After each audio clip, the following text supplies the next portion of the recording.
Ya, aku senang bisa nonton film-film di Jakarta World Cinema Week, salah satu film festival yang selalu aku datangin tiap tahun karena di sini kita bisa tahu kita selalu belajar dari tiap film market di beberapa film festival seperti pembukaan kita bisa lihat satu tahun lalu yang menang Rangkum tahun ini, jadi teman-teman bisa catch up film-film yang menang di film festival ini, terutama banyak film dari Cannes, ada Alpha juga, jadi silahkan datang ke Jakarta World Cinema Week walaupun untuk tiket core-nya sangat challenging.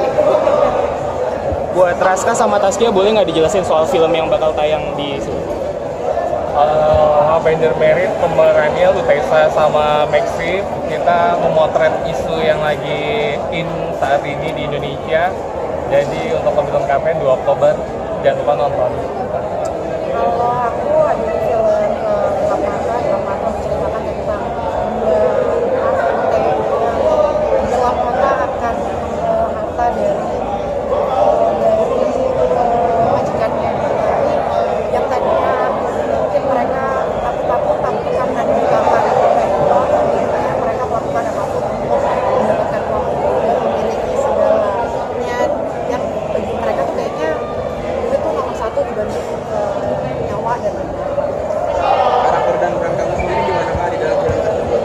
karakter aku di sini jadi ART yang nyebelin, bisa dibilang kayak kepala ART-nya dia merasa selalu punya punya malah dia kadang bisa merasa dirinya adalah majikan di dalam situ, terus celutukan-celutukannya dia juga ART yang ambisius, kemudian juga takut tapi ya itu sih jelek-jeleknya dia terlalu ambisius yang jadinya malah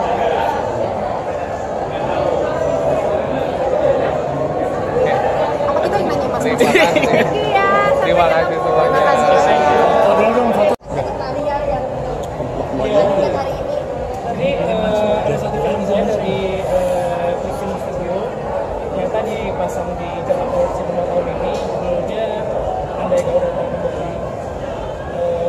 Itu filmnya buat saya menarik banget karena udah lama banget kita nggak punya film yang genrenya kayak psychological thriller gitu, dan pertama kali juga sama Mas Dian Sinu sama Farhanina, ada Adiat juga.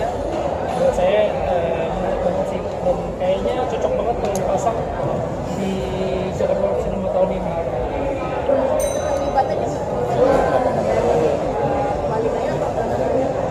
Depan layar, bisa di depan layar. Karakternya dia sebagai seorang detektif yang mengungkapkan suatu kejadian yang cukup aneh banget, karena ada satu orang perempuan yang tiba-tiba dia melapor ke polisi gitu, dia bilang istrinya udah nggak kenal dia lagi, terus anaknya hilang dan dia dipecat di hari itu di kantornya gitu.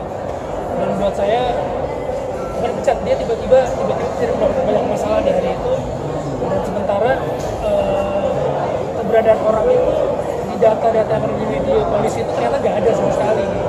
Jadi satu kejadian yang aneh banget, dan karakter saya itu berusaha untuk mengungkapkan siapa sih sosok perempuan itu. Dan perempuan itu dimain Farhanina Murti. Mas, pandangan Mas Vila sendiri tentang Jakarta World Cinema ini mungkin gimana sih Mas sebagai artisnya Mas? Buat saya Jakarta World Cinema ini salah satu event pencipta film terbesar di Indonesia, karena kalau sendiri Quick Film juga punya library film yang beda banget sama platform lainnya. Banyak sekali film-film festival yang nggak bisa kita tonton, akhirnya bisa kita tonton di Quick Film. Dan dalam tiap tahunnya Quick Film selalu buat suatu perayaan di Jakarta World Cinema ini gitu. Dan ada film-film yang luar biasa yang dipasang di Jakarta Cinema ini yang mungkin kalau nggak ada acara ini kita agak susah juga gitu untuk menyaksikan film ini di layar lebar, di layar besar. Kan kalau misalnya kita lakukan Quick Film ya pasti nonton film-film yang rare itu di platform digital, tapi ini sekarang kita bisa nonton di layar lebar gitu.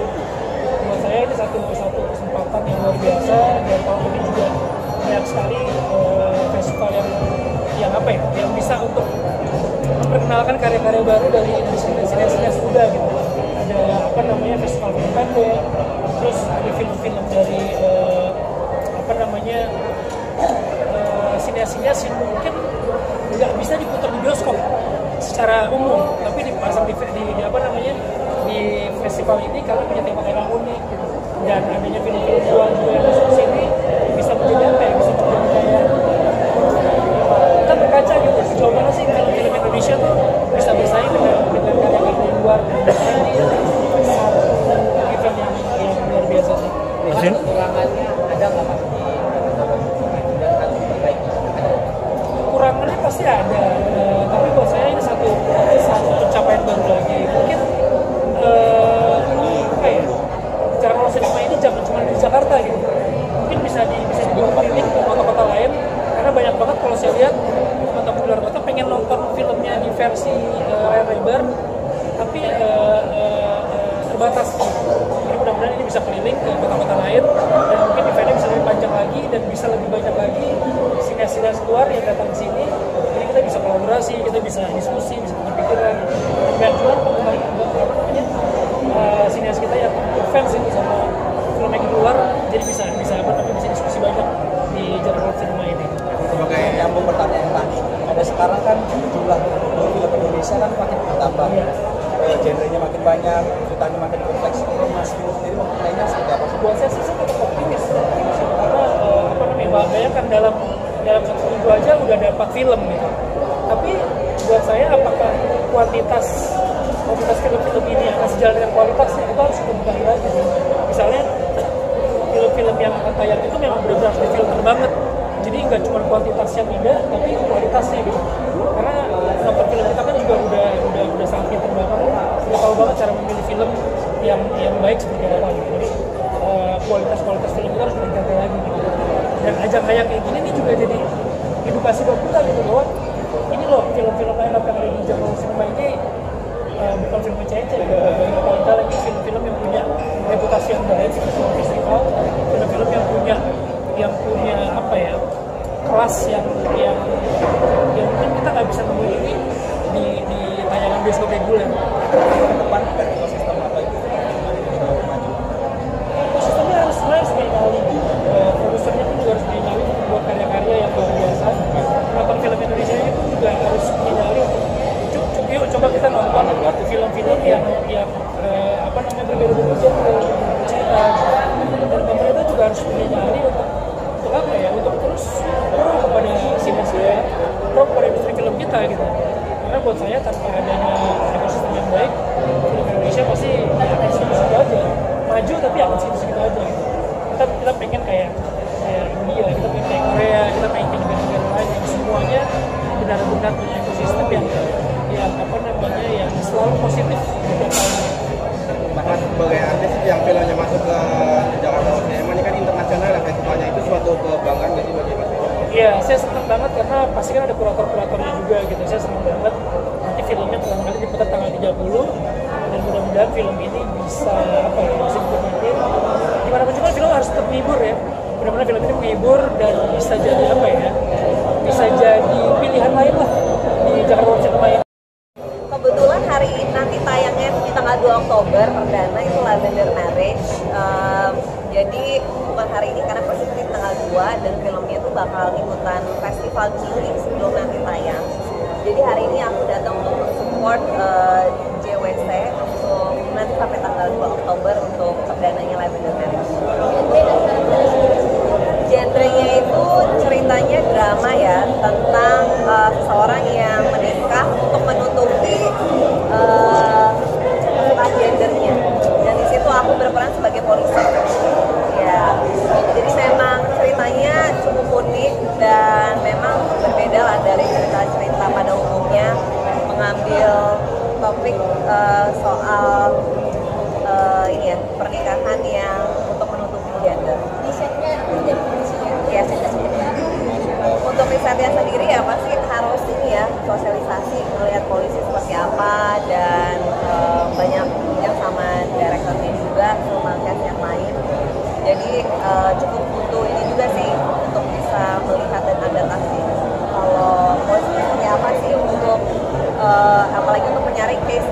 hilang. Dan challenge-nya seperti apa? Challenge-nya sebenarnya lebih waktu syutingnya ya, sampai malam, lama. Gimana cara kita tetap on dan tetap in character walaupun jam kerjanya itu sampai pagi gitu. Ada kesulitan nggak kalau dalam menangani karakter polisi? Kesulitannya mungkin di peran aku karena semua rekannya itu kebanyakan laki-laki dan emang polisi beneran, jadi harus aku yang memulai perbincangan dan maksudnya ice breaking supaya bisa lebih dekat gitu sama karakter pemain lainnya, dan sedangkan aku sendiri yang perempuan di sana, dan sedangkan namanya bapak-bapak polisi ya mereka mungkin agak canggung ya, nggak biasa acting dan mungkin reading dan sebagainya, jadi aku harus banyak memulai dan mendekatkan diri ke mereka.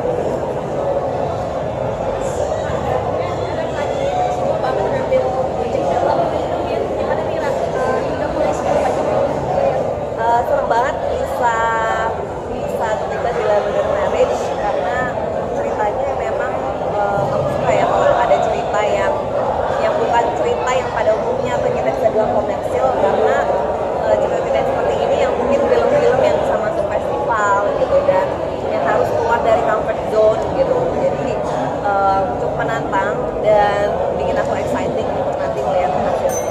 Sebagai artis yang filmnya masuk ke Jakarta Cinema berarti ya, kamu gimana? Kenapa? Perasaannya gimana filmnya masuk ke Jakarta Cinema? Yang pasti ya seneng banget ya, karena film-film masuk ke sini kan film-film yang idealis, yang memang yang nonton juga benar-benar movie lovers, yang movie editing, dan yang datang juga nonton banyak director, banyak sinias yang emang benar-benar apa ya, sangat memikirkan dan put every detail gitu di sebuah film. Jadi aku bangga dan excited banget sih bisa terlibat dalam sebuah karya yang memang totalitas. Ada film yang ingin kamu tonton banget nggak sih di sini? Hari ini nih pengen nonton yang tadi Sentimental. Iya. Kenapa sih alasannya pengen banget nonton film? Sentimental karena aku lihat reviewnya sih ini ya bagus dan katanya juga menarik dan juga banyak festival juga. Jadi pengen penasaran untuk melihat hasil karyanya ini seperti apa. Jadi polisi itu banyak istilah-istilah yang dari kepolisian sendiri. Kamu sendiri mengenalnya atau mengetahuinya susah nggak sih?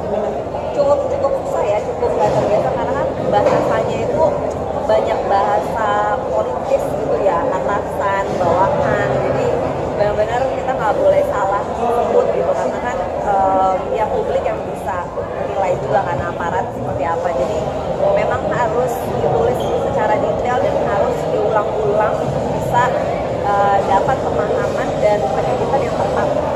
Berapa lama untuk hafal? Kurang lebih readingnya sih sebulan ya, jadi cukup ada waktu beberapa minggu untuk riset dan penyesuaian sendiri dan untuk menyesuaikan dialog yang tepat sebagai polisi. Tapi apa dengan kode-kodenya? Pasal-pasalnya? Kalau di sini kebetulan karena adegan ini lebih pada di awal penyidikan, jadi nggak